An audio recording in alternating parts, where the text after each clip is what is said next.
Hello and welcome. In today's video, I'll show you exactly how to delete your Snapchat account using an Android phone. If you've decided to step away from Snapchat, whether for privacy reasons or simply to take a break, this step-by-step guide will help you remove your account quickly and securely. First, open the Snapchat app from your home screen. Next, tap on your profile icon located in the top left corner. Now tap the gear icon in the top right corner to open your Snapchat settings. Scroll down until you find the option labeled Delete Account. Tap on it. You'll be asked to enter your email or username.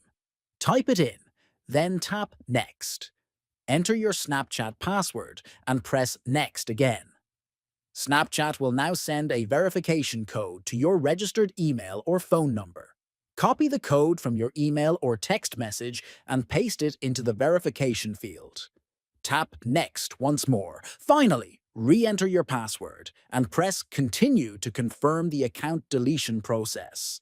That's it. Your Snapchat account is now in the deletion process and will be permanently removed after 30 days. Thanks for watching. Don't forget to subscribe for more helpful tutorials.